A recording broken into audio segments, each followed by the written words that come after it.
Good morning my all friends, কেমন আছো তোমরা সবাই? আশা করি সবাই ভালো আছো। আমিও ভালো আছি। তো দেখো, আজকে জানলা দিয়ে দেখাচ্ছি কি সুন্দর রোদ উঠেছে সকালবেলাটা। তো এরকম মেঘলা আর এরকম রোদ্দুর একটা ওয়েদার এখন, যেহেতু শ্রাবণ মাস। তো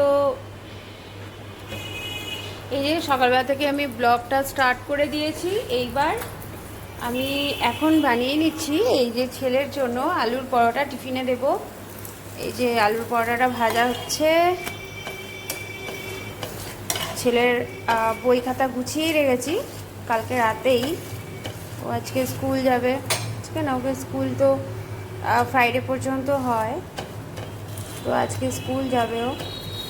এইবার টিফিনটা করে নিয়ে ও বেরিয়ে যাবে, তারপরে শুরু করব আজকের রান্নাবান্না।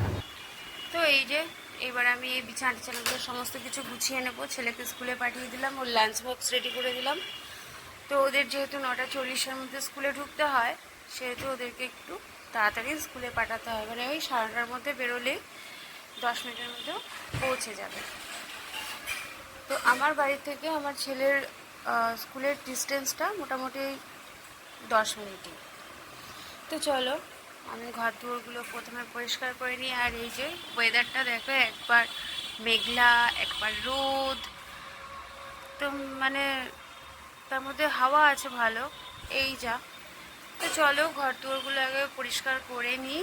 ওদিকে শ্যামলিও চলে এসছে। এই যে এখানে আমি রান্না করে নিয়েছি কুমড়োর শাক দিয়ে, আলু দিয়ে আর কাঁঠালের দানা দিয়ে, সরষে পোস্ত দিয়ে চচ্চড়ি, আর রান্না হবে চিকেন। আর এদিকে আমি ভাতও বসিয়ে দিয়েছি, ভাতটা হচ্ছে। আর এখানে আমি আমার জন্য একটু চা করে নিচ্ছি, আবার চিকেন রান্না করতে আসবো।